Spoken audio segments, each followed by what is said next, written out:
자, 현재 지금 비트코인하고 전 세계 증시, 증시 중에서는 나스닥 지수를 많이 따라가죠. 비트코인이 현재 커플링으로 움직이고 있는데, 지금 전체적인 물론 변동성장이 심해지기 때문에 물론 기술적 분석도 중요하지만 현재로서는 기본적 분석과 기술적 분석을 모두 보시면서 대응을 하셔야지 이 변동성장에서 대응을 할 수 있고, 자, 이때가 코로나 쇼크 때예요. 이때 코로나 쇼크 때 전 세계 증시가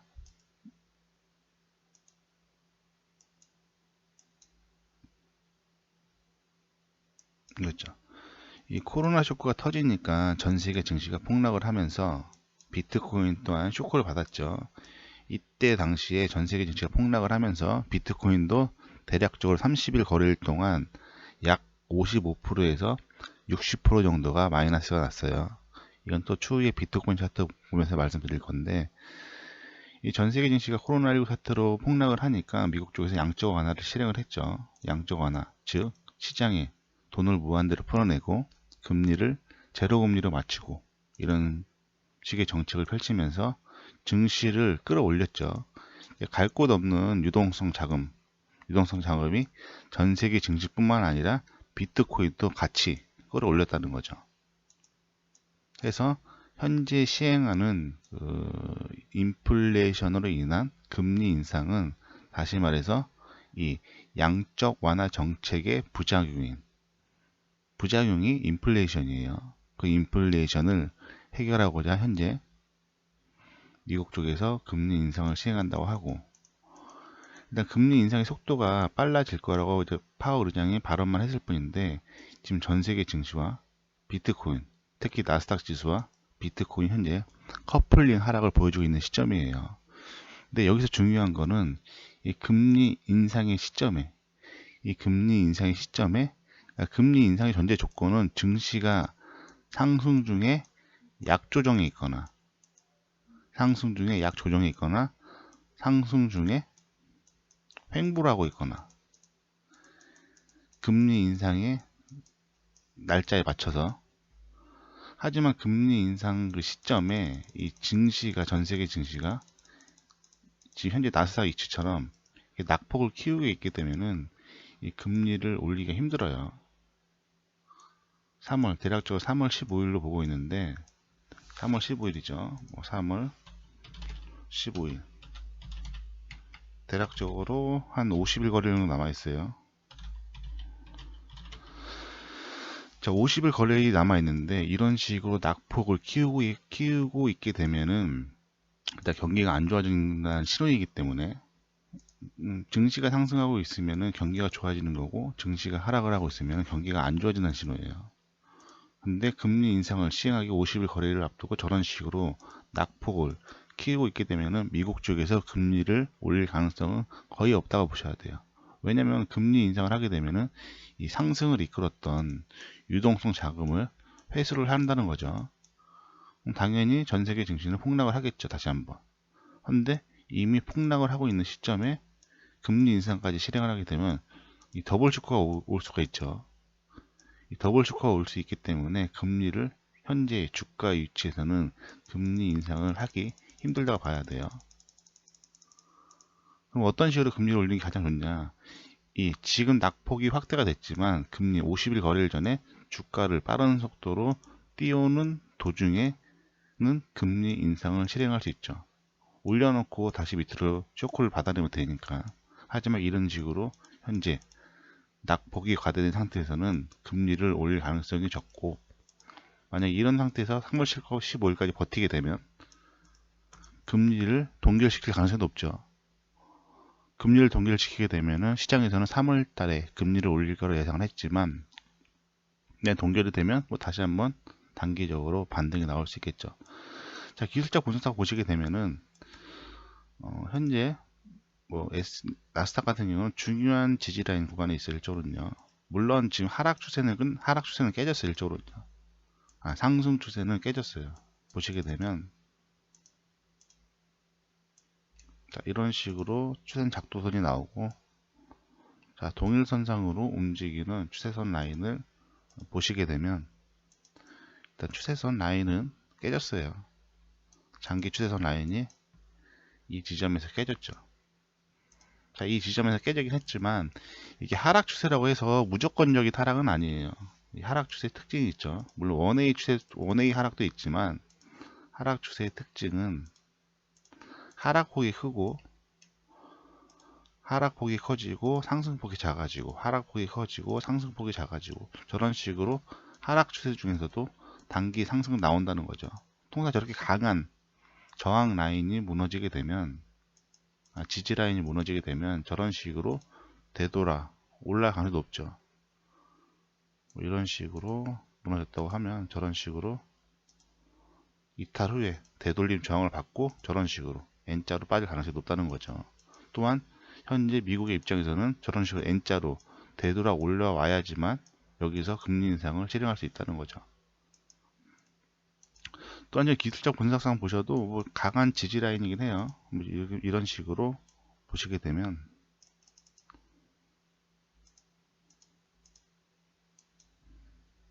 자, 시장에서 말하는 하락 추세죠. 시장에서 말하는 물론 지금 현재 전체적인 추세가 하락 추세이긴 한데 시장에서 말하는 헤드앤숄더 헤드앤숄더를 걸고 떨어진다면 미국 쪽에서 충분히 금리를 올릴 수 있다는 거죠. 저런 식으로 파동이 나오고 그러니까 약 50일 거래일 동안 남은 50일 거래일 동안 저런 식으로 헤드앤숄더 파동을 걸면서 헤드앤숄더 파동을 걸면서 증시를 단기간에 이 위치까지만 끌어올려 놓는다면 미국 쪽에서 금리를 올릴 가능성이 상당히 높다는 거죠. 이 50일 거래일 동안 여기서 이대로 빠지게 되면은 금리를 올릴 가능성이 적고 미국 쪽에서 일단 금리를 올려야 되기 때문에 여기서 헤드앤숄더 오른쪽 저항에서 FOMC 3월 15일에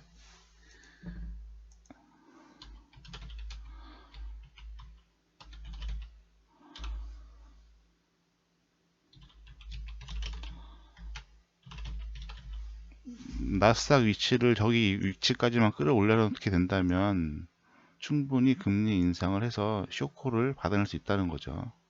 또한 현재 나스닥 지수와 비트코인이 커플링으로 움직이고 있고 나스닥 지수가 단기간에 빠른 속도로 상승하게 되면 비트코인 또한 커플링으로 단기적으로 빠르게 상승할 수 있다는 거죠. 여기서 반문하실 분도 계실 거예요. 야, 저렇게 지금 하락 속도가 가속화가 되고 있는데 저게 지금 저기서 지지 라인이 걸리겠느냐 라고 반문할 수도 있겠지만 뭐 현재 전체적인 시장이 뭐 러시아, 우크라이나 뭐 전쟁, 뭐 불확실성이죠. 전쟁 불확실성으로 인해서 뭐 하락하는 것도 있고 FOMC 금리 인상을 조기 인상한다고 해서 지금 하락하는 것도 있는데 일반적으로는 이 미국채 10년이라고 있어요. 미국채 10년물. 자, 이게 미국채 10년물이에요. 이 미국채 10년물은 금리와 마찬가지로 생각하시면 돼요. 이 미국채 10년물이 상승을 한다. 미국채 10년물이 상승을 하게 되면 전 세계 증시는 하락을 해요. 반대로 움직인다고 보시면 돼요. 이 미국채의 10년물이 상승을 하게 되면은 전 세계 증시는 밑으로 떨어져요. 하방 압박을 갚죠. 전체적인 시중 금리가 올라가기 때문에. 반대로 미국채 10년물이 떨어지게 되면은 전 세계 증시는 올라가죠. 나스닥을 포함한 코스피. 자, 보시게 되면은 이 미국채 10년물 차트고 기간은 2018년부터 2022년까지 이 총 차트의 흐름이 4년짜리 차트예요. 이 총 흐름의 차트가 4년짜리 차트고 보시게 되면은 지금 현재 증시가 빠지고 있는 거는 이 국채가 바닥권에 지금 급등을 하고 있기 때문에 지금 빠지는 거예요. 불확실성으로 빠지는 것도 있는데 실제로 국채 상승으로 미국채 10년 상승으로 인한 하락폭이 더 커요. 현재로서는. 자, 보시는 차트는 2018년부터 2022년 4년 차트고, 자, 보시게 되면 주가를 보시게 되면 자, 상당히 강했던 트렌드 라인을 이렇게 잡을 수 있겠죠. 지금 보시게 되면은 그 미국채 10년은 상당히 강한 저항 라인에 지금 진입을 했어요. 일적으로는요. 자, 보시게 되면 저기죠. 자, 의미 있는 구간이 일적으로는요.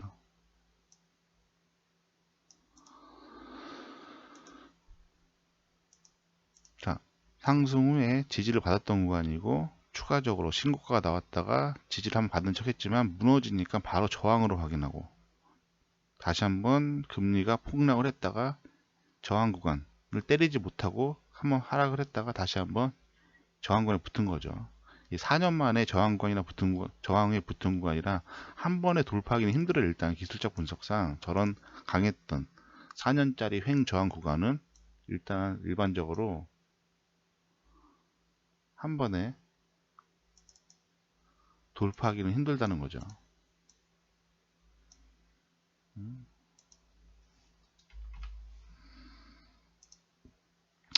자, 4년의 저항 구간이기도 한데 보시게 되면 그렇죠. 지금 국채가 4년 저항에 지금 걸린 상태에서 뭐 급등 중에 여기서 급등을 하긴 했지만 지금 4년 저항 구간에 지금 걸리면서 지금 저항권에 걸렸죠. 물론 국채 또한 큰 흐름상 추세가 돌파된 건 맞지만 아까도 말씀드렸다시피 상승 추세라고 해서 무조건적인 상승만 있지는 않아요. 상승폭이 커지고 하락폭이 작아지는 거죠. 저런 식으로 좀 전에 반대처럼 상승폭이 커지고 하락폭이 작아지고 상승폭이 커지고 하락폭이 작아지고 이런 식으로 추세에 이어가죠. 지금 2018년 상당히 강한 횡저항에 걸리기 때문에 여기서 미국채 10년물이 조정을 받게 되면은 나스닥 지수 및 전세계 증시를 끌어올릴 거며 전세계 증시 나스닥 지수를 끌어올리게 되면 현재 최근에 비트코인을 커플링으로 움직이는 단기간에 끌어올릴 수 있다는 거죠. 비트코인 또한 나스닥 지수와 마찬가지로 지금 물론 단기적인 하락 추세는 돌파를 했어요. 실적으로는요. 자, 지금 보시게 되면 미국제 10년물 차트죠. 단기적으로 물론 하락 추세는 돌파를 했어요. 이런 식으로 차트를 보시게 되면은 돌파 후에 이 추세선 라인이 작도가 되고 돌파 후에 지지를 받고 추가적인 지금 상승을 하고 있죠. 상승을 하고 있는 도중에 이 강했던 이 추세선 저항보다는 이 기간이 길죠. 이 노란색의 추세선의 기간보다는 이 노란색의 추세선의 기간보다는 이 횡상으로 움직이는 기간이 더 길어요. 이 기간이 길어지면 길어질수록 이 저항이나 지지가 더 강해질거든요. 노란색 선상의 추세선을 밟고 올라타고 지금 상승을 하고 있지만 더 긴 저항이 지금 걸려 있다는 거죠. 하기 때문에 추가적으로 상승을 하더라도 한 번에 돌파하기는 힘들고 조정을 거친 후에 돌파할 가능성이 높죠. 저런 식으로 지금 삼각 수렴을 보시면 돼요. 지금 삼각 수렴 상단을 돌파를 한 거죠. 실적으로는 상단을 돌파를 한 거고 추가적으로 미국채 10년물이 저런 식으로 삼각 수렴을 돌파를 했지만 조정 파동을 거치고 상승을 하게 되면은 이 조정 파동 기간에 이 하락 조정 파동 기간에 전 세계 증시를 다시 한번 끌어올릴 수 있다는 거죠. 단기적으로 뭐 박스권이라고 보시면 되겠죠. 이런 식으로 박스권에 걸리게 되면은 이런 식으로 저런 식으로 박스권에 걸려서 조정이 들어오게 되면은 이 나스닥 지수도 현재 중요한 지지 구간에서 미국채가 빠지면서 밀어 올릴 수 있다는 거죠. 나스닥 차트는 반대로 보시면 돼요. 미국채가 올라가면 나스닥은 빠지고 미국채가 떨어지게 되면 나스닥은 올라간다고 보셔야죠. 그래서 워낙 강한 저항이기 때문에 한 번에 돌파하기는 힘들고 이런 식으로 조정이 들어올 가능성이 높다는 거죠. 현재로서는. 그러면 나스닥 지수를 단기간에 다시 한번 끌어올릴 수 있겠죠. 그러면 비트코인 또한 다시 한번 커플링으로 끌어올릴 수도 있고 이런 식으로 가게 되면은 지금 저런 식으로 지금 이런 식으로 하락을 하게 되면은 나스닥 지수는 반대로 이 지점이 실적으로는요. 저런 식으로 나스닥 지수를 국채가 하락을 하면서 미국채가 하락을 하면서 끌어올릴 수 있다는 거죠. 또한 미국 쪽에서는 끌어올려야지만 금리를 증시가 상승하는 탄력을 이용해서 금리를 올릴 수 있다는 거죠. 아까도 말씀드렸다시피 금리 인상의 전제 조건은 지수가 상승 중에 횡보하고 있거나 상승 중에 약조정이 있어야지 금리를 인상할 수 있는데, 금리를 인상할 시점에 낙폭을 이런 식으로 키우고 있으면은 금리를 인상할 가능성은 거의 없다고 보셔야 돼요. 왜냐하면 2007년도 서브프라임 모기지 이후에 양적 완화를 실행했고, 이때죠. 2007년도 이때가 서브프라임 모기지, 전 세계 증시가 미국발 주택담보 부실대출로 인해서, 이때도 코로나 때와 똑같이 양적 완화 정책을 실행을 했어요. 양적 완화 정책을 실행을 했고, 금리를, 그러니까 현재 코로나 사태와 똑같은 정책을 펼쳤다고 보시면 돼요. 이때 당시에도 금리를 올렸을 때 주가가 낙폭을 키웠던 적 없어요. 고점에서 횡보하고 있거나 저런 식으로 낙폭이 커졌던 구간에서는 금리를 올린 적이 거의 없어요. 상승 중에서 금리를 때리면서 조정을 주고, 상승 중에 금리를 때리면서 조정을 줬죠. 낙폭이 커진 상황에서.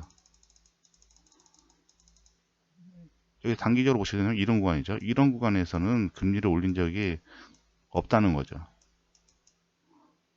올라가는 탄력을 이용해서 금리를 실행시키고 증시를 하락으로 빼고, 올라가는 탄력을 이용해서 금리를 올리고 증시를 빼고, 저런 식으로 올라가는 탄력을 이용해서 금리를 인상시켜서 빼는, 저런 식으로 금리 인상 시점에 낙폭이 커지고 있다면은 일단은 미국 쪽에서 금리를 올릴 가능성이 상당히 적다고 보셔야 돼요.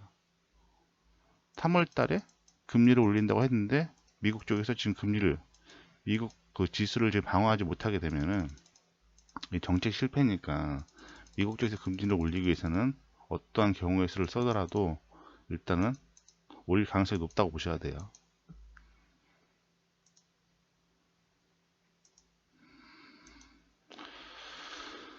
자, 보시면 지금 뭐 이거 대응은 이제 본인이 하면 되실 것 같은데,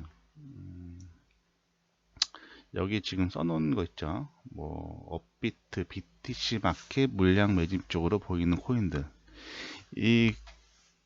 아니, 비트코인이 일단 뭐 중장기적으로 저도 빠질 거라고 보고 있어요. 근데 빠지기 전에 전체적으로 한 번은 끌어올린다고 보고 있는 거죠. 또한 현재 기술적 분석상 보시게 되면은 이런 식으로 저점을 연결할 수 있겠죠.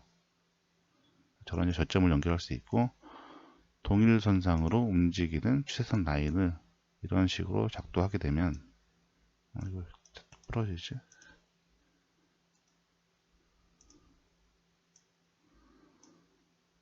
뭐야?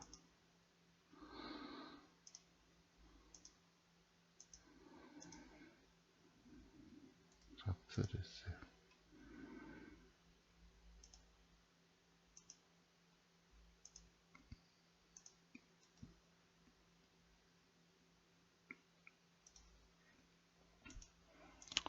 아까도 말씀드렸다시피 지금 비트코인과 그 나스닥 지수가 커플링으로 움직이고 있고, 지금 금리를 올리기 위해서는 지수가 낙폭을 내려온가 보네.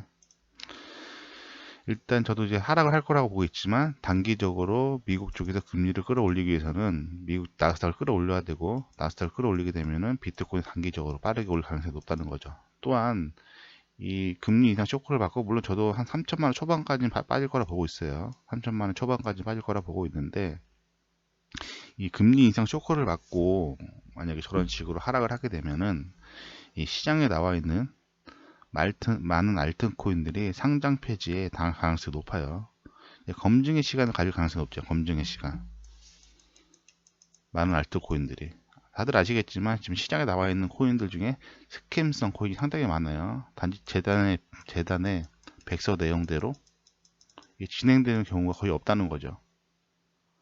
그래서 검증을 요청을 하겠죠. 최근 업비트에 상장된 코인들 중에 많은 코인들이 이 검증을 하지 못했기 때문에 상장 폐지가 된 거예요.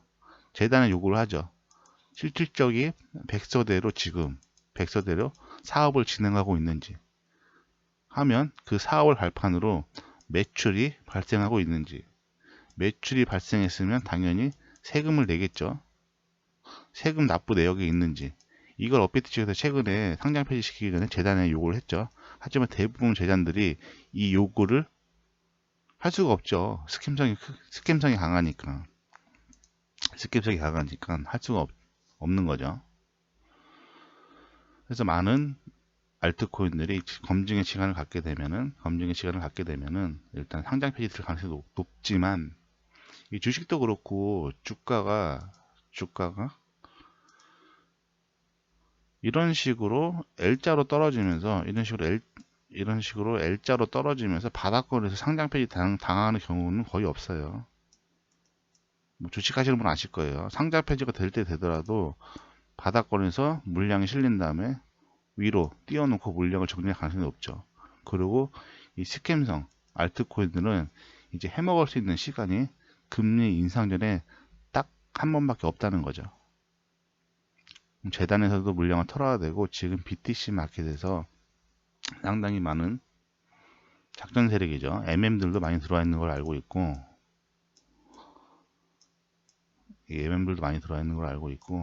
왜 이제 BTC 마켓, 물론 원화 마켓에서 살 수 있고, 뭐 원화 마켓이랑 BTC 마켓이랑 같이 물려 있는 코인들도 있죠. 뭐 도지코인도 그런가요? 그러니까 원화 마켓에도 있고 BTC 마켓에도 있는데, 그럼 야, 원화 마켓에도 살 수 있는데 왜 굳이 BTC 마켓에? 원화 마켓에 살 수 있는데 왜 BTC 마켓에? 자, BTC 마켓에 지금 사게 되면 왜 사야 되냐면, 이 원화 마켓보다는 BTC 마켓의 호가가 얇아요. 호가가 얇고, 이제 뭐 제가 보는 관점으로 물론 100% 안 맞을 수 있는데, 이 주가의 속도가 빨라질 거라 보고 있다는 거죠, 현재. 이 주가의 속도가 이런 횡보가 아니라, 지금 시간이 없기, FOMC까지 시간이 없기 때문에 주가의 속도가 빨라질 거라 보고 있는 거죠. 이 주가의 속도가 강기적으로 빨라지게 되면은 이 원화 마켓과 BTC 마켓의 가격 스프레드가 벌어져요. 실적으로는요. 지금 원화 마켓 도지코인은 뭐 1.14%인데 BTC 마켓은 1.79%. 주가의 가격의 속도가 빨라지게 되면은 저 스프레드가 더 벌어지죠. 원화 마켓에서는 뭐 5% 상승인데, BTC 마켓에서는 10% 상승. 이런 식으로 가격 스프레드가 급격히 벌어진다는 거죠. 또한 이 비트코인을 지금 사서 BTC 마켓에 코인을 사기 때문에 이 비트코인 가격에도 연동을 받아요.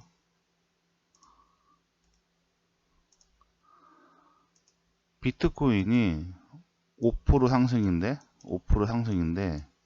내가 가지고 있는 BTC 마켓 코인이 마이너스 5%면 0%예요. 왜냐면 비트코인이 5% 상승했지만 본인이 가지고 있는 알트코인이 5%가 하락하기 때문에. 하지만 반대로 비트코인이 끌어올려야지만 알트코인들 좀 끌어올릴 수 있겠죠.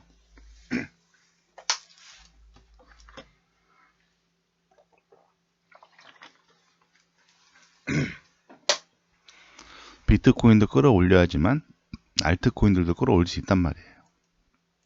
그렇기 때문에 현재 비트코인이 7% 상승하고 내가 가진 코인이 10% 상승한다. 그러면 수익률은 비트코인의 수익률 상승분과 내가 가지고 있는 알트코인 총 17%.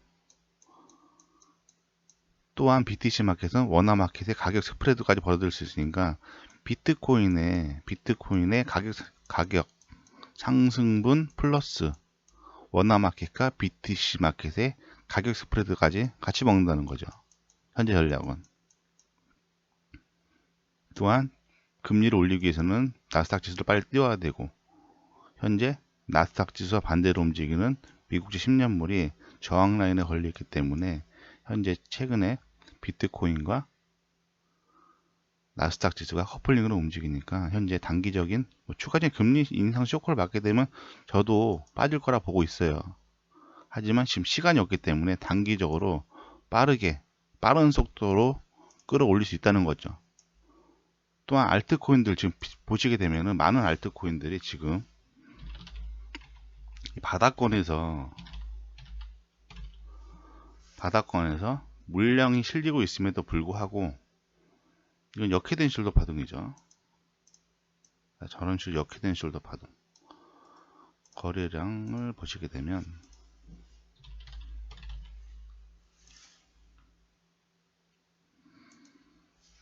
뱅코를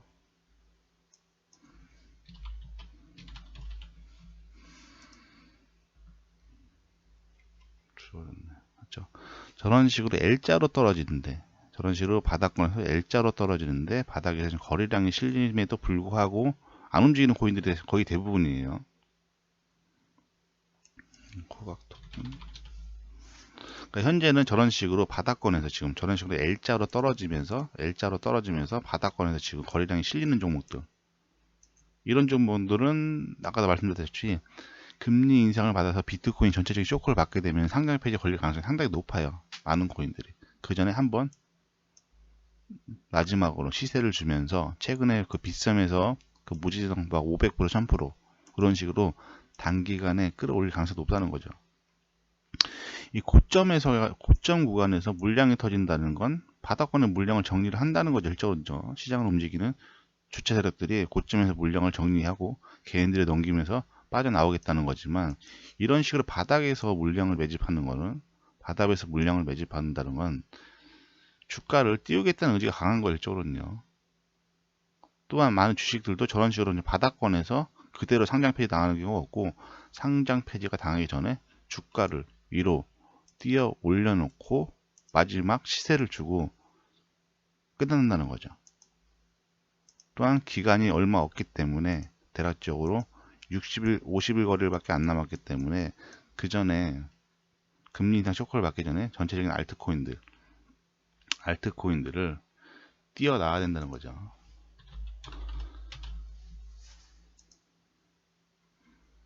이런 코인이죠. L자로 떨어지는 거.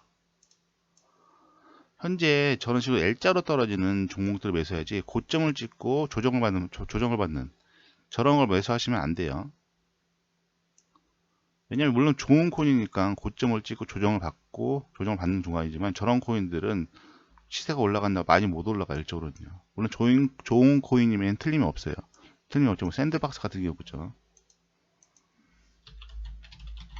샌드박스 같은 경우도 뭐 3차 1차 매수까지 들어왔는데 지워졌나?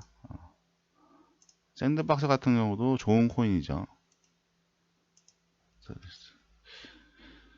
역시 업비트 차트가 좀 이상한 것 같은데, 그러니까 뭐 저런 고점에서 좀 조정을 받는 코인들 같은 경우는, 조점에서 조정을 받는 코인들 같은 경우는 이 금리 인상 쇼크를 받고 여기서 지금 조정을 받을 때 사는 게 아니라, 얘네들은 올라갈 때 많이 못 올라갈 거거든요. 금리 인상을 얼마 안 남았기 때문에. 저런 코인들은 조정을 받고 추가적인 조정을 받을 때, 금리 인상 쇼크를 받을 때 이런 구간에 쓸어 담아야죠. 뭐 샌드박스나 이더리움 같은 경우요. 보시게 되면은 이 분할 매수를 하라고 했는데, 전체적인 뭐 비트코인 가격은 뭐 4,800만원, 5,200만원, 4,800만원, 4,400만원 3분할로 매수를 하게 되면은 본인의 평단가는 전체적인 4,800만원 라인에 맞춰지겠죠. 자, 물론 이런 식으로 야, 이 종목이 너무 많은 거 아니냐? 이 종목을 많으면 어떻게 대응해? 수익이 많이 안 나잖아. 물론 집중 투자에 장단점이 있고 분산 투자에 장단점이 있어요. 장단점이 있는데, 자, 이 집중 투자의 장점이죠. 집중 투자의 장점은 본인이 가졌던 종목에 시세가 나오게 되면 수익률도 커지지만, 본인이 가졌던 종목에 손실이 나면 빠져나오기 힘들어요. 근데 현재 시점에서 기간이 얼마 안 남았다고 말씀드렸잖아요. 지금 대략적으로 한 50일 거래량 남았는데, 본인이 집중 투자를 했다가 물론 올라갈 때 올라가더라도 본인이 가지고 있던 이 종목이 이 로테이션 시세, 이게 BTC 마켓에서 시세가 나온다고 하더라도 뭐 30종목, 40종목이 다 한 번에 다 같이 올라가진 않아요. 오늘 올라가는 놈이 있고, 내일 올라가는 놈이 있고, 모레 올라가는 놈이 있고, 글피 올라가는 놈이 있고, 이런 식으로 로테이션으로 올라가죠. 일정은요. 하지만 집중 투자를 했다가 본인이 가져갔던, 진입했던 종목이 로테이션 시세에 가장 끝에 시세가 나오게 되면은 시간 가치가 낭비된다는 거죠. 현재 시간이 없고. 자, 분산 투자의 단점이죠. 자, 분산 투자의 단점은 이 종목을 많이 뿌려놓잖아요. 실제로는요. 이런 식으로 종목을 하나, 둘, 셋, 넷, 다섯, 일곱, 여덟, 아홉, 열. 자금을 많이 뿌려놓게 되면은 한 종목이 시세를 준다고 하더라도 자금이 분산되어 있기 때문에 전체적인 수익률은 늘어나지는 않아요. 일조로는요. 또한 손실이 난다고 해도 빠져나오기가 쉽죠. 자, 지금 왜 분산 투자를 뿌려야 되냐면 지금 여러 종목 중에서 이 여러 종목 중에 어떤 놈이 먼저 갈지 모른단 말이에요. 이 종목 중에서 어떤 놈이 먼저 갈지 모른다는 거죠. 현재 이 종목 쪽에서 지금 다 바닥권에 있고 다 바닥권에 지금 물량 매집을 한다고 보고 있는데 여기서 12번이 먼저 갈지 19번이 먼저 갈지 23번이 먼저 갈지 모른다는 거죠. 기간이 얼마 안 남았죠. 그래서 어떤 식으로 전략을 취하셔야 되냐면 종목은 좀 많이 뿌려놓어서 좋아요. 본인이 대응을 할 수 있다면 종목을 좀 많이 뿌려놓는 게 좋아요. 그래서 시세가 나오는 쪽으로 계속 빼는 게 낫죠. 안쪽으로 본인이 종목을 뭐 한 20종목 정도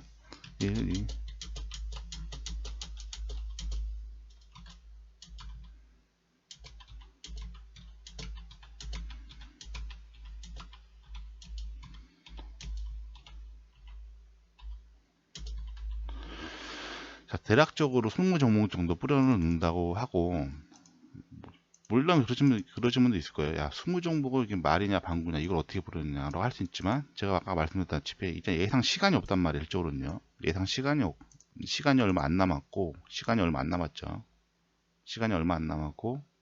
얘네 코인들이 해먹을 수 있는 기회가 이번 딱 한 번밖에 없다는 거죠.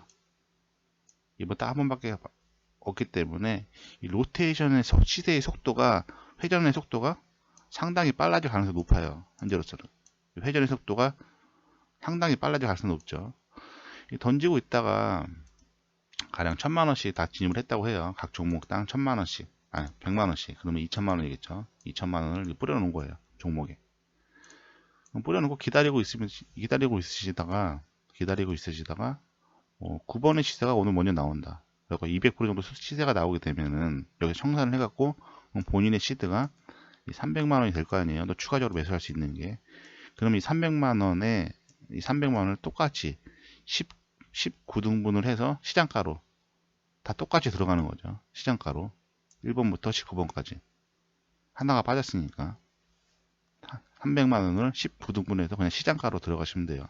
여기서 중요한 게 뭐냐면 이 중에서도 시세가 이미 나오고 있는 놈 30%, 40%, 20%, 50% 이렇게 나오고 있는 종목이 있을 거고 15, 뭐 마이너스 20%, 뭐 30%, 13% 이런 종목인데 일반적으로는 이렇게 여기다가 물을 타죠. 일반적으로 수익이 난 종목은 내비두고 손실이 난 종목에다가 물을 타는 게 맞는데 하지만 저렇게 하시면 안 돼요. 왜냐하면 지금 시간이 없다고 말씀드렸잖아요. 시간이 없다고 말씀드렸는데 이 물을 탔던 종목들이 내가 손실이 나고 있어서 물을 탔던 종목들이 이 시세에 제일 끝에 움직이게 되면 마찬가지로 시간 가치가 잃어버린다는 거죠. 50%, 30% 일단 30%, 50% 수익이 나고 있는 종목들이 더 먼저 움직일 수도 있기 때문에 똑같은 자금으로 분배를 시키는 거죠. 자, 오늘은 얘가 시세를 줬는데 내일 보니까 또 얘가 움직이네. 보면 자, 얘가 또 움직이게 되면 시세가 나오면 또 팔아요. 그것도 똑같이 다 동일하게 진입을 하는 거죠. 마찬가지로 15번 나오면 시세가 나오면 청산을 해서 똑같이 저런 식으로 오늘은 14번하고 13번하고 같이 움직이네. 그러면 자금을 해서 똑같이 저런 식으로 계속 처음에는 분산 투자했지만 시세가 나오면서 계속 빼서 다시 밑으로 집어넣고 시세가 나오게 되면 청산해서 다시 밑으로 집어넣고 이런 식으로 매매를 하게 되면은 압축 매매가 된다는 거죠. 압축 매매. 그러니까 종목이 줄어들게 되면은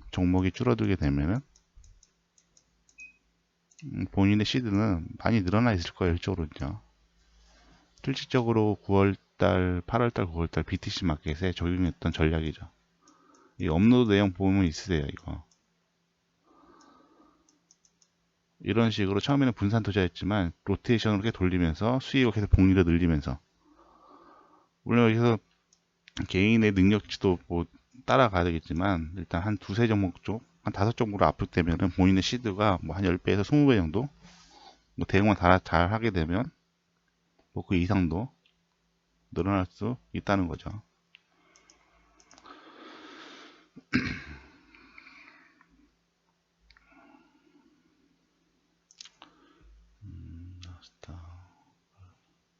이거 이제 전체적인 이제 설명드리면, 이거 좀 긴데 지금까지 설명드렸던 거예요. 코로나19 사태가 발생하자 전 세계 증시는 불확실성에 빠져들었죠. 이를 해결하고자 미국에서 금리를 제로 금리로 낮추고 시중에 돈을 풀어내는 양적 완화 정책을 실행했죠. 이로 인해서 시중에 유동성 자금이 넘쳐나기 시작했고, 넘쳐나는 유동성 자금이 전 세계 증시와 비트코인 시장에 유입되면서 폭발적인 상승세를 이끌었어요.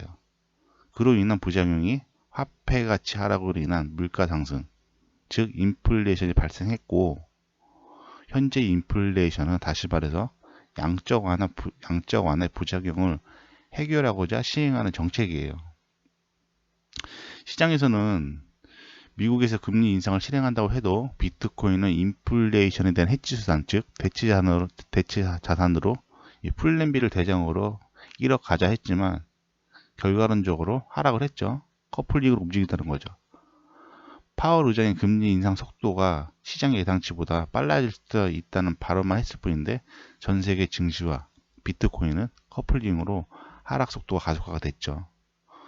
코로나19 사태 이후에 전 세계 증시와 비트코인을 상승세를 이끌었던 유동성 자금을 회수하는 금리 인상이니, 금리 인상을 실행하게 되면 상승 원동력을 잃어버리기 때문에 현재로서는 단기 쇼크는 불가피한 상황이에요. 그래서 아까 전에 설명드렸던 거, 여기서 중요한 게 금리 인상을 실행하기 위해서는 금리 인상의 시점에 증시가 상승 중에 있거나 상승 중 횡보해야만 금리 인상을 실행할 수 있고, 금리 인상 시점에 증시 하락폭이 커진 상태이거나 하락 중에 있으면 미국에서 금리 인상을 하기 어렵다는 거죠. 아까 설명드렸던 거죠. 이유는 금리 인상 실행을 하게 되면 유동성 자금 회수로 인한 증시 쇼크가 불가피한 상황인데, 증시가 하락 중에 금리 인상을 실행하게 되면 시장은 더블 쇼크에 빠지죠.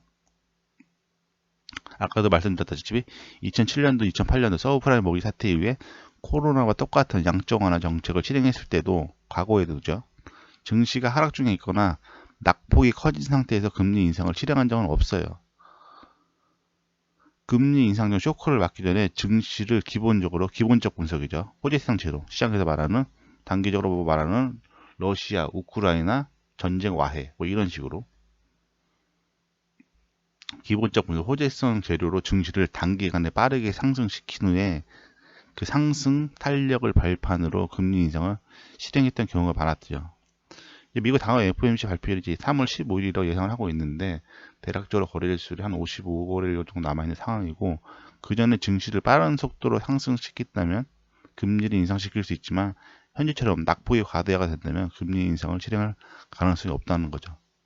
또한 미증시를 빠른 속도로 상승시키게 되면 비트코인 또한 커플링으로 빠르게 상승할 수 있고, 그로 인해서 BTC 마켓의 전체적인 코인들이 로테이션 순환 펌핑이 나올 수 있다는 거죠.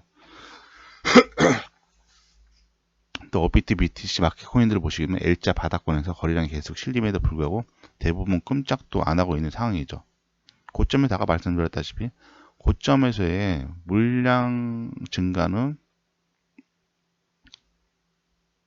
고점에서 거래량이 터졌다는 건 물량 정리의 가능성이 높지만, 바닥권에서 거래량이 터졌다는 것은 물량 매집의 신호의 가능성이 높아요.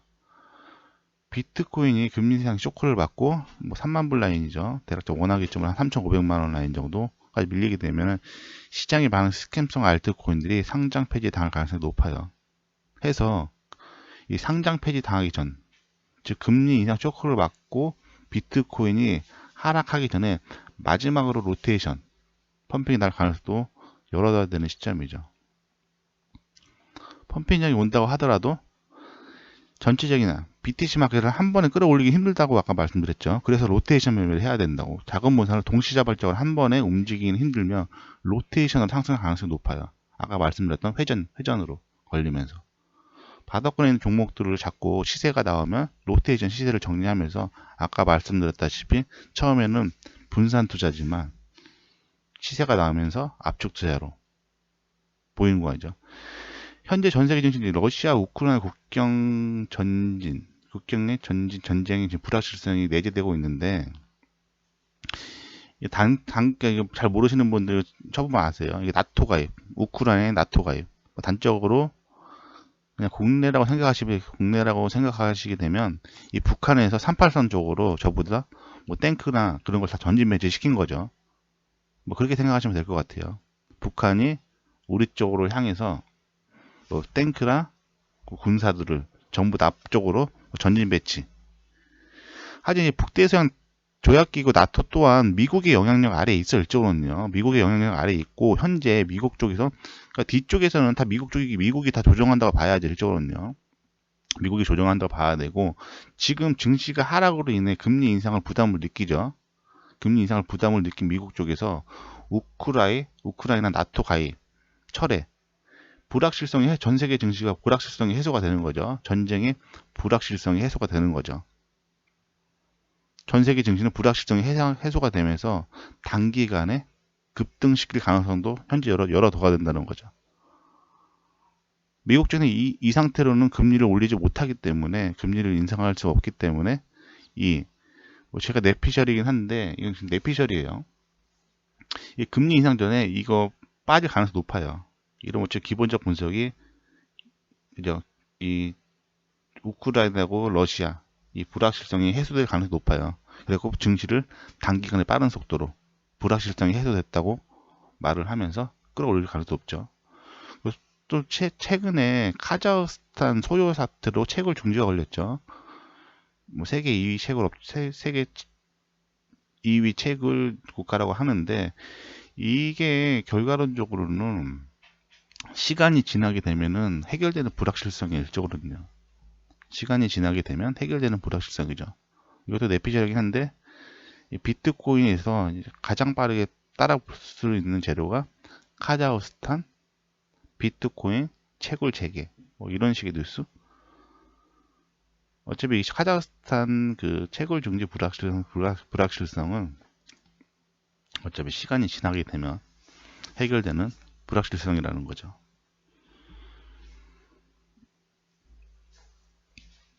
일단 뭐 전체적인 내용은 한 번씩 읽어보시면 될 것 같고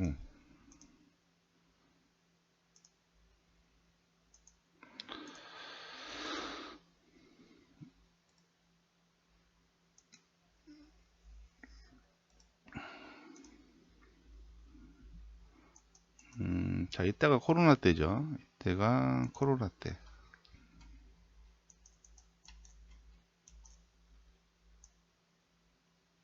근데 코로나 때 보시게 되면은 1200만 원에서 전 세계 증시 코로나19 사태가 터지니까 전 세계 증시가 이때 막 폭락을 했죠.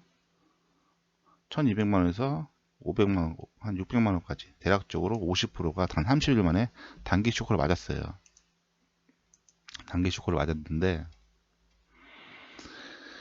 중요했던 지지 라인은 강한 지지 라인으로도 작용을 하지만 이 지지 라인이 무너지는 순간 추세는 더 꺾이죠. 이런 중요했던 지지라인을 버텨내기 위해서는 이 지지라인 근방에서 쇼크를 맞기 전에 주가를 띄워놓고 고점에서 쇼크를 맞는 경우가 많아요. 일적으로는요. 특히 중요한 지지라인.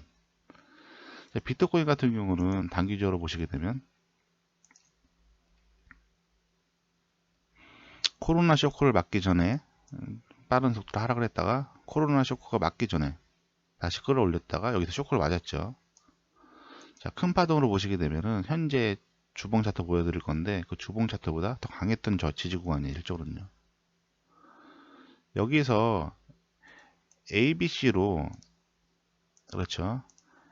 ABC로 떨어졌기 때문에 큰 흐름상 지지 라인을 지켜낼 수 있었다는 거죠. 시장에서 말하는 상승 추세. 이 상승 역회된 숄더랑 그 추세랑 뭐 같은 개념으로 보시면 돼요. 상승 추세도 시장에서 말하는 강한 추세 전환 신호고, 역회된 숄더도 마찬가지죠. 자, 보시게 되면은 이런 식으로 좀 역회된 숄더를 걸면서 비트코인은 장장기적으로 다시 한번 여기서 역회된 숄더 상승 파동을 지켜내면서 역회된 숄더를 걸고 주가가 상승을 했죠. 자, 제가 역회된 숄더를 지켜내기 위해서 만약에 코로나 쇼크를 맞기 전에 여기서 코로나 쇼크를 맞았다? 당연히 무너졌죠. 지켜내지 못했죠. 하지만 코로나 쇼크를 맞기 전에 주가를 띄워놓고 A, B, C 지점까지 주가를 띄워놨기 때문에 이 쇼크를 맞고 지지라인을 지켜낼 수 있었다는 거죠. 하지만 코로나 쇼크를 맞기 전에 이 지지라인 이런 구간에서 지지라인 쇼크를 맞았다면 당연히 무너졌겠죠.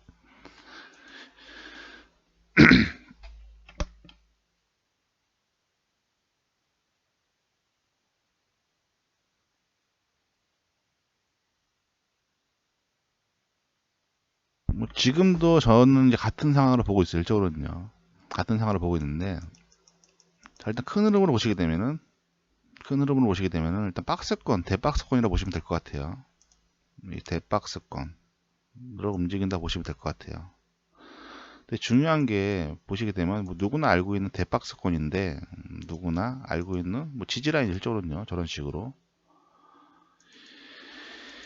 이게 일봉상으로 보게 되면은 뭐 중요한 구간이죠. 뭐 너도 알고 다도 알고 있는 지지 구간이기도 한데, 이 대략적으로 이 박스권 하단 구간, 이 중요한 지지 구간이기도 한데, 이 주봉상에서 보시게 되면 비트코인이 상장함에 있어서 가장 강한 지지 라인이에요.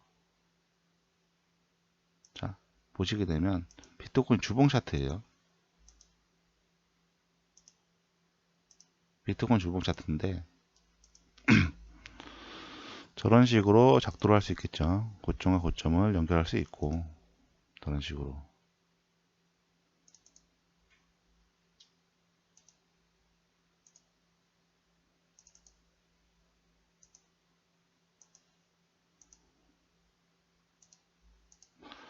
자, 동일선상으로 움직이는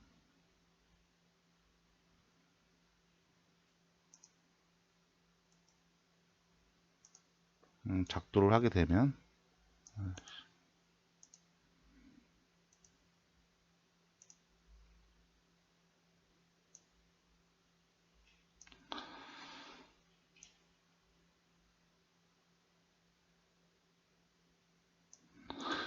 양지지 구간이에요. 주봉상에서는 추세 하단 지지 구간이지만, 지금 일봉의 지지 라인이죠. 이 일봉상의 지지 라인과 이 추세선상의 지지 라인이 같이 물리는 양지지 구간이라는 거죠. 또한 비트코인은 이 라인을 지켜낼 수 없으면 일단은 뭐 시즌이 끝날 가능성이 높아요. 그만큼 비트코인이 있어서 중요한 구간이죠. 중요한 구간인데 지금 3월 15일까지 기간이 얼마 안 남았어요. 3월 14일이죠. 지금 보시게 되면은 시간이 얼마 안 남았다는 거죠. 3월까지. 불과 주봉상으로는 이 기간밖에 안 남았어요. 근데 현재 물론 강한 지지 라인이기도 하지만 만약에 비트코인의 가격이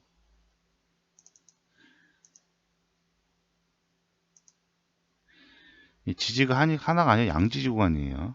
지지가 그만큼 강하다는 거죠. 강한 구간이기도 하지만 비트코인이 금리 인상 쇼크를 맞기 전에 이런 구간에 현재 구간에 버티고 있다.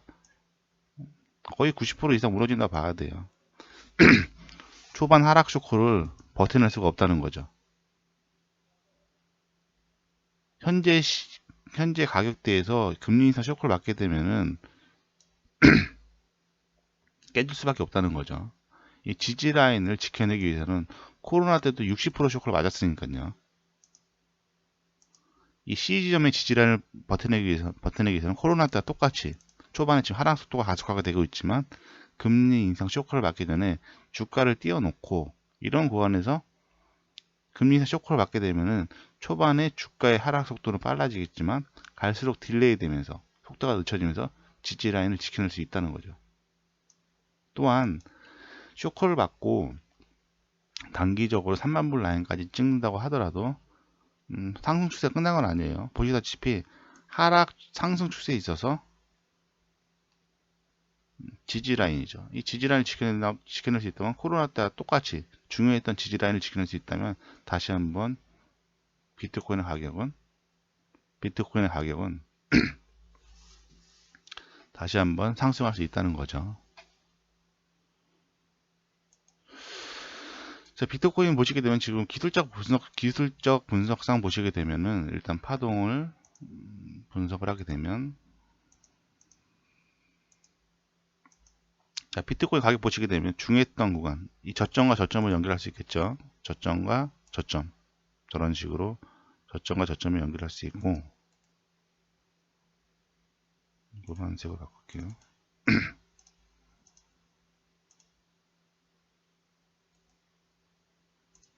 자, 동일선상으로 움직이는 추세선 라인을 작도하게 되면은 자, 의미 있던 추세대 열적으로는요 주가가 움직이기 전에 그러니까 추세선 작도를 할 때도 의미 있었던 구간인지 의미가 없었던 구간인지 이 바닥의 추세가 먼저 나왔죠. 이 바닥의 추세가 먼저 나오고 이 저점과 이 저점이 있어야지 작도를 할 수 있었겠죠. 이 저점과 저점이 있어야 작도를 할 수 있겠고 동일선상으로 움직이는 추세선 라인을 컬러 자 동일선상으로 움직이는 추세 라인을 보시게 되면 주가가 움직이다가 저항 라인에서 2번 정도 조정을 받았어요. 때리기 전에 그만큼 힘이 강했던 저항 라인이 실적으로는 한번 조정을 받고 2번 조정을 받았죠. 그러니까 힘이 있었던 추세대라는 거죠. 이 노란색 추세대 라인은 비트코인의 가격에 있어서 힘을 받았던 추세대라는 거죠. 자, 힘을 받았던 추세대인데 보시게 되면은 이 힘을 받았던 추세대가 돌파가 되니까 주가가 급등을 하면서 저항 라인이 돌파가 된 거죠. 돌파가 되면서 급등을 신고가를 찍어줘 다시 한번. 자, 저런 식으로 앞전에는 저항이었지만 이 저항 라인이 돌파가 되고 상승을 했죠. 저런 추세선 라인 자체는 주가가 상승했다가 돌아 내려오게 되면은 저항에서 지지로 바뀌어요. 그리고 현재 지지 라인은 거의 다 붙어 있다는 거죠. 저런 강했던 저항 라인은 주가가 상승 돌파를 하고 나서 돌아 내려올 때는 지지 라인으로 바뀐다는 거죠. 그래서 단기적으로 기술적 반등으로 상승할 수 있다는 거죠. 또한 현재 국채 차트가 강한 저항에 맞아서 밑으로 내려갈 확률이 높고 국채 10년물 차트 아까 말씀드렸죠.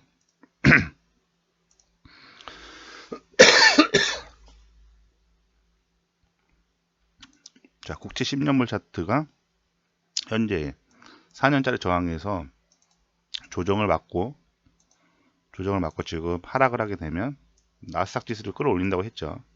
나스닥 지수를 끌어올리게 되면은 비트코인도 기술적 분석상 중요했던 지지 구간을 밟고 나스닥과 같이 동반으로 기술적 반등이 단기적으로 나올 가능성이 높겠죠.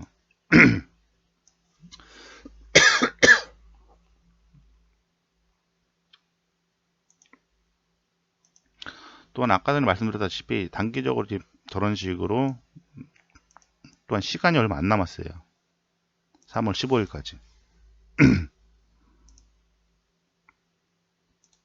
3월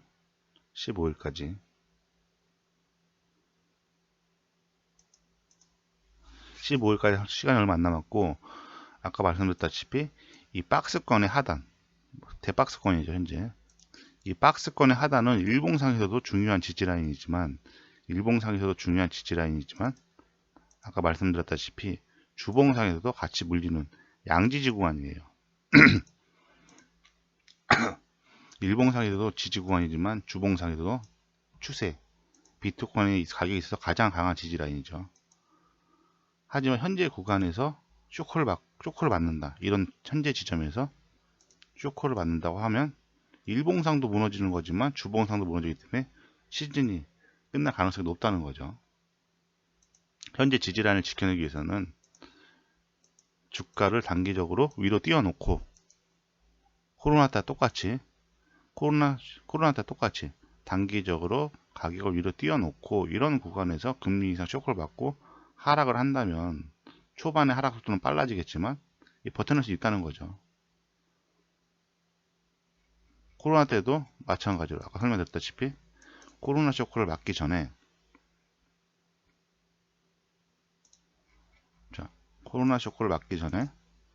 빠른 속도로 주가가 하락을 하고 있던 도중에 코로나 쇼크를 맞기 전에 가격을 띄워놓고 여기서 쇼크를 받아냈기 때문에 현재 지지라인이 있기 전에 가장 강했던 비트코인에 있어서 가장 강했던 이 지지라인을 가격을 띄워줬기 때문에 이 지지라인을 밟고 비트코인이 다시 한번 신고가를 찍어낼 수 있었다는 거죠.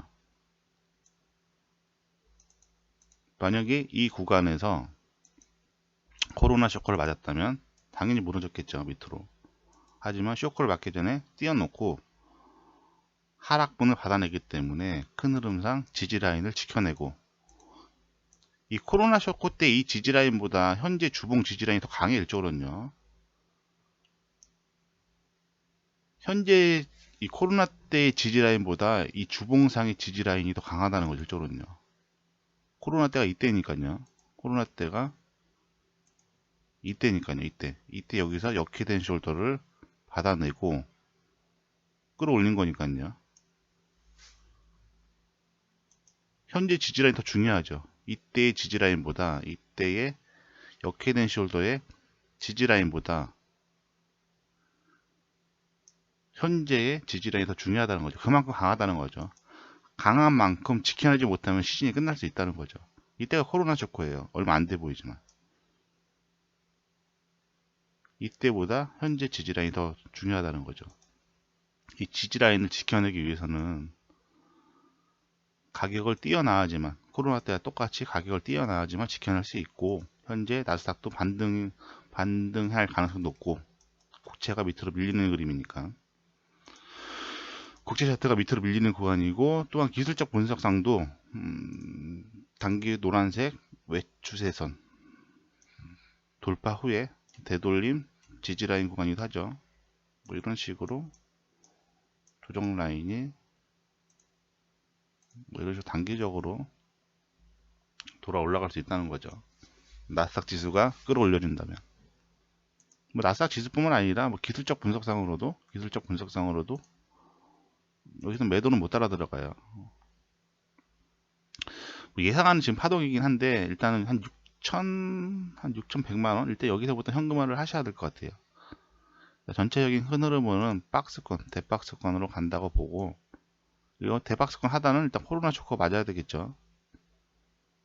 코로나 쇼크를 맞고 대박스권 하단으로 간다면 일단 위로 상승하게 되면은 고점 라인이 대략 6,100만원 올라가게 되면 여기 횡조항이에요. 이렇게 자 횡조항이 걸리죠.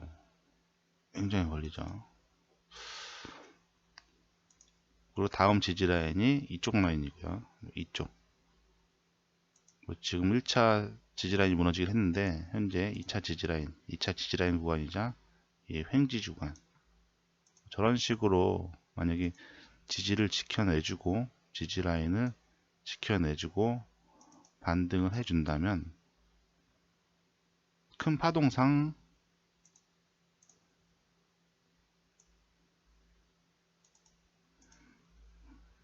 헤드앤숄더 뭐 저런 식으로 갈 가능성을 보고 있어요. 현재로서는요. 오른쪽으로 하면 저런 식으로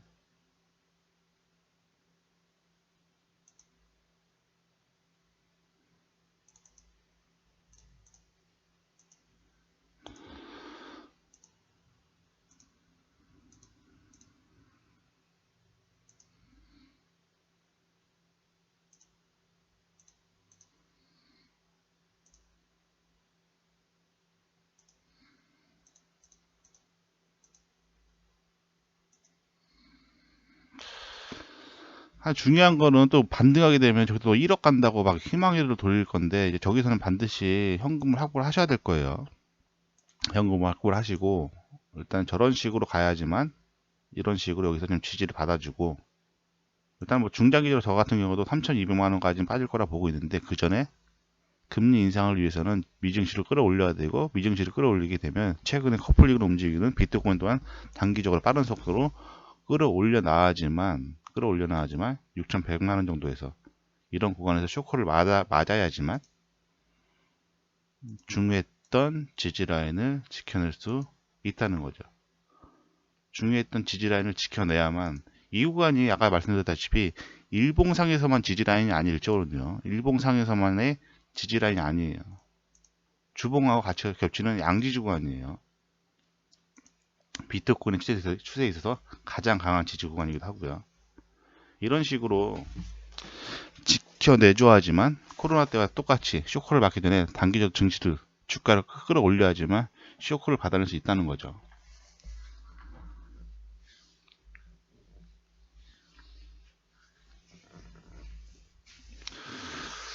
뭐 저 같은 경우 비트코인 비관론자는 아니에요. 비트코인은 중장기적으로 1억은 반드시 돌파할 거라 보고 있어요. 비트코인은 반드시 1억을 돌파할 거라 보고 있어요. 이유는 자, 비트코인이 만들어진 개념을 아셔야 되는데, 뭐 단기 쇼크는 어쩔 수 없이 양적 완화 자금으로 끌어올렸던 비트코인과 증시이기 때문에 단기 쇼크는 불가피하지만, 단기 쇼크를 받아낸 이후에는 비트코인 같은 경우는 중장기적으로 1억 이상은 돌파할 가능성이 상당히 높죠. 왜 높냐면, 이 비트코인은 어떻게 만들어지는지 아셔야 되는데, 먼저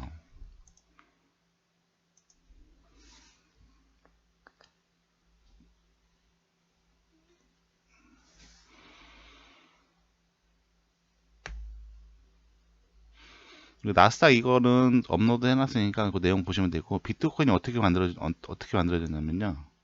어떻게 만들어졌냐면 2007년도, 2008년도에 미국 쪽에서 주택담보 부실대출 서브프라임 모기지 사태가 터졌어요. 서브프라임 모기지 사태가 터졌고 전 세계 증시가 폭락을 했죠. 미국 증시가 반토막 났죠. 한 달 만에, 뭐 한 두 달인가요? 미국 증시가 하나, 둘, 셋, 거의 4개월 만에 반토막이 났어요. 뭐 미국 증시만 반토막 난 게 아니라 국내 증시, 전 세계 증시가 미국발 금융위기에서 전 세계 증시가 반토막 났죠. 이때 미국 쪽에서 실행했던 게 코로나 때와 똑같은 양적 완화 정책이에요. 금리를 제로금리로 낮추고 시장에 돈을 풀어내는 양적 완화 정책을 실행했죠. 2007년도에서 2008년도 이 서브프라임 모기지 사태가 터질 때, 이때 당시에 미국의 양적 완화 정책, 시장에 돈을 무한대로 풀어내는 이 양적 완화, 미국의 양적 완화 정책은 잘못된 정책이다. 반대 부구파의 사토시 나카모토에 의해서 만들어진 게 비트코인이에요. 이 서브프라임 모기지 사태가 터지고 양적 완화 정책을 펼치지 않았다면 비트코인은 어쩌면 안 만들어질 수도 있었죠. 하지만 서브프라임 모기지 사태를 맞고 증시가 하락하니까 미국에서 돈을 무한대적으로 풀어내는 양적 완화 정책을 실행하니까 그 반대 부구파에 만들어진 게 비트코인이에요. 정책이 잘못됐다는 거죠. 미국의 양적 완화 정책이 잘못됐다는 거죠. 자, 근데 지금 보시게 되면 그건 드러내 없애기.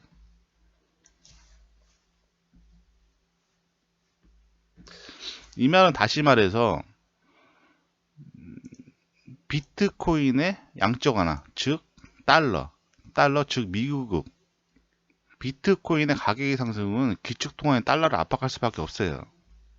왜냐면 양쪽 안에 반대 부급파에 만들어낸 게 비트코인이기 때문에 비트코인 가격 상승은 기축통화인 달러를 압박할 수밖에 없죠. 자, 현재 시장에서 인플레이션이죠. 시장에서 인플레이션, 물가 상승은 결과론적으로는 양적 완화의 부작용이에요. 지금 인플레이션, 물가 상승, 그로 인해서 지금 미국 쪽에서 금리 인상을 실행한다는 것은 다시 말해서 양적 완화의 부작용이 일적으로는요. 양적 완화의 부작용이 나타나기 때문에 현재 금리를 올린다는 거고요. 부작용이 금리를 올리는데 비트코인이 올라가고 있으면 안 되겠죠. 미국 쪽에서 부담스럽겠죠. 최근에 보시게 되면 미국 쪽에 계속 비트코인 가격을 누르고 있죠. 같이 떨어뜨려야 된다는 거죠. 여기서 비트코인이 올라가고 금리 인상하게 되면 증시는 떨어질 건데 어떻게 해서든 지금 찍어 눌러야죠.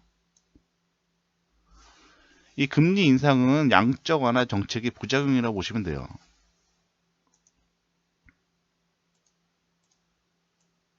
부작용이 나타났기 때문에 금리 인상을 실행했고 여기서 비트코인은 올라간다? 미국에서는 부담스럽죠. 어떻게든 찍어 눌러야지 일적으로는요. 중요한 거는 뭐 여기서 뭐냐면 미국에서 지금 금리 인상을 실행을 해가지고 현재 시중의 인플레이션, 물가 상승률을 막아내잖아요. 비트코인은 그냥 끝난다고 보셔야 돼요. 시즌 아웃이죠.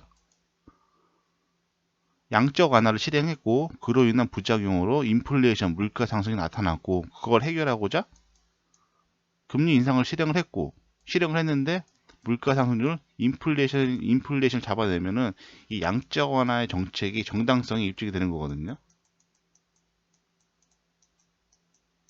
그럼 반대 부급하에 만들어진 비트코인은 상승 명분을 잃어버리는 거예요. 비트코인이 상승하기 위해서는 미국 쪽에서 금리를 올리더라도 현재의 물가 상승률을 막아내지 못해야 돼요. 그래야지만 비트코인은 상승할 수 있어요. 미국 쪽에서 지금 금리 인상을 실행해서 인플레이션 모두 물가 상승을 잡아낸다? 비트코인은 그냥 시즌 아웃이죠. 올라갈 명분을 잃어버리는 거야. 하지만 미국 쪽에서 금리를 올린다고 하더라도 지속적으로 금리를 올린다고 하더라도 현재로서는 인플레이션 물가 상승률을 막을 수 없어요. 거의 못 막는다고 보셔야 돼요. 미국 쪽에서 금리를 아무리 올려도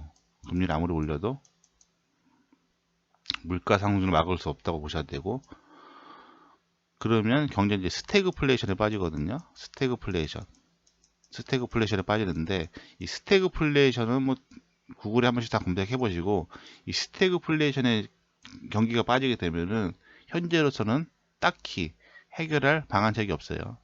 스태그플레이션 얼마 전에 그 슈카월드 그분이 다른 걸로 알고 있는데 거기 가서 한번 보시고 왜 미국 쪽에서 금리를 올린다고 하더라도 현재 물가 상승률, 인플레이션을 막아낼 수 없느냐? 답은 현재 시장에서는 이 물가 상승률, 인플레이션이 화폐 가치 하락으로 인한 물가 상승, 물론 그것도 있지만 실질적으로 지금 시장에서 말을 안 하고 있는데 농산물 가격 상승으로 인한 인플레이션이 더 심해요. 현재로서는요. 이 농산물 가격 상승으로 인한 인플레이션이 더 심하다는 거죠. 2007년도 이때 에그플레이션, 전체적인 농산물 가격이 급등하면서 전체 소비자 물가를 상승시켰죠. 물가를. 이때 발생한 게 에그플레이션이에요. 에그플레이션이고 농산물 같은 경우는 투기 상품 중에 추세가 가장 안 나와요. 뭐 이런 식으로. 뭐 1년, 2년, 3년, 4년 막 이런 식으로 안 나오다가 한번 추세를 타기 시작하게 되면은 가장 무서운 게 농산물이에요. 추세가 잘 안 풀려요. 농산물 같은 추세가 안 나오면은 안 나오다가 한번 터지기 시작하게 되면은 추세가 안 풀린다는 거죠. 또한 농산물은 다른 투기 상품과 틀리게 전체적으로 같이 움직여요. 옥수수 올라간다고 미리 떨어지진 않아요. 왜냐면 다 전부 다 기후의 영향을 받기 때문에 옥수수 올라가게 되면 밀 올라가게 되면 쌀 올라가게 되면 뭐 콩 올라가고. 자, 이 농산물 같은 경우 사람이 주식이긴 하니까 전체적인 그 물가 상승을 이끌어내겠죠. 가축의 주식이기도 해요. 소, 돼지, 닭, 오리. 또 농산물은 다 한 방향 움직인다고 말씀드렸죠. 그래서 농산물이 투기 상품 중에서 제일 위험한 거죠. 또한 추세가 한번 붙기 시작하게 되면 잘 안 풀려요. 왜냐하면 기후의 영향을 받기 때문이죠. 자, 보시게 되면은 이때가 에그플레이션이고 2차 급등이 나왔을 때 파동을 보시게 되면은 2차 파동을 보시게 되면 1차 파동이 나왔고 신고가를 찍고 2차 조정 들어갔다가 3차는 결과론적으로 신고가를 돌파를 했죠. 1차 급등 조정 결과론적으로 고가를 돌파했고 지금 현재 똑같아요. 파동 자체가요. 1차 급등 2차 조정 저런 식으로 지금 D 지점까지 올라가잖아요. D 지점까지 올라가게 되면은 미국 쪽에서 아무리 금리를 올린다고 하더라도 인플레이션 물가 상승을 막아낼 수 없어요. 이 농산물 가격의 상승으로 그러니까 농산물 가격의 상승으로 인한 물가 상승은 금리 인상으로 절대 막아낼 수 없다는 거죠. 또한 기후는 갈수록 안 좋아지고 있어요. 전 세계 기후는. 그로 인해서 전 세계 자동차 시장도 내연기관 차량에서 다 전기차로 넘어갔죠. 그로 인해서 제일 혜택을 받은 게 테슬라고.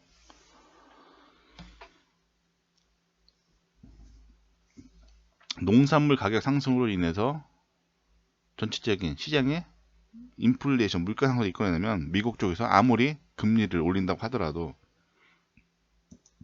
물가 상승을 막을 수 없다는 거죠. 이 말은 다시 말해서 양적 완화 정책이 실패예요. 위에 써놨지만 이 말은 다시 말해서 양적 완화 정책의 실패고 중장기적으로 비트코인의 가격 상승에 절대적인 명분을 만들어준다는 거죠. 왜냐면 양적 완화 정책 반대 부급하에 만들어진 게 비트코인이고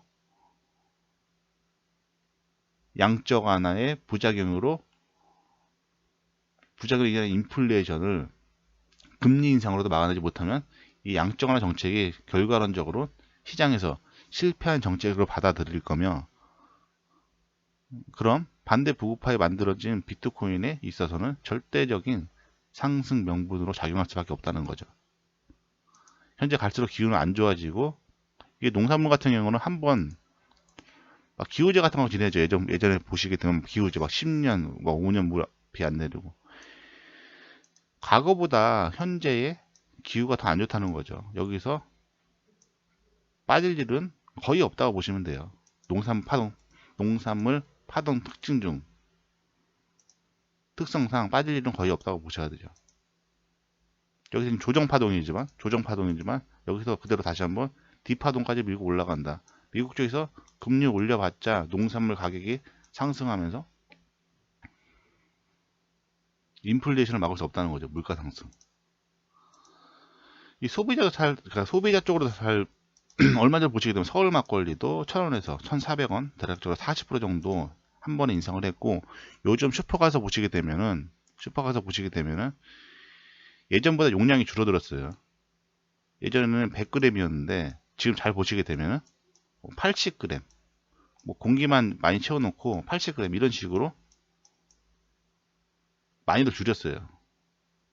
뒤에 용량을 한번 잘 보세요. 예전이랑 틀려요. 공기를 많이 채워놓고 즉 전체적인 농산물 가격 상승이 그러면 빵 가격도 상승할 거고 밀로 만들어진 뭐 과자, 빵 이런 게 다 단가가 올라가겠죠. 근데 지금 인플레이션 상 가격은 올릴 수 없고 용량을 줄이는 거죠. 해서 비트코인은 중장기적으로 단기 쇼크는 피할 수 없겠지만 쇼크 뒤에는 미국의 양적 완화 정책 실패, 즉 인플레이션을 막아낼 수 없으면서 시장은 스태그플레이션, 옥수수 가격 신고가 돌파 시에는 전체적인 물가 상승으로 인한 스태그플레이션에 빠지게 되면 중장기적으로는 비트코인은 단기 쇼크는 불가피하지만 이 추세선 라인을 타고 이 라인을 타고 가면 좋겠죠. 현재로선 이 라인을 타고 이 지점에서 미국의 금리 인상을 실행해서 인플레이션을 못 막고 그럼 중장기적으로 비트코인은 절대적인 상승 명분을 만들어 주는 거죠. 그래서 단기 쇼크는 불가피하지만 결과론적으로 비트코인은 단기 쇼크 이후에는 1억 이상으로 갈 가능성이 높다 라고 보고 일단 대응을 하시면 될 것 같아요. 일단 분석 내용이 좀 긴데 전체적인 시장 그 흐름을 이해하셔야지 현재 시장에서도 대응을 하실 수 있을 거예요.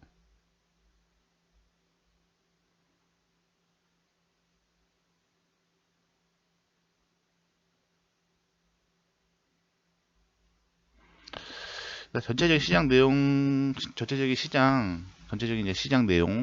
일단 보시고 잘 대응하셨으면 좋겠네요.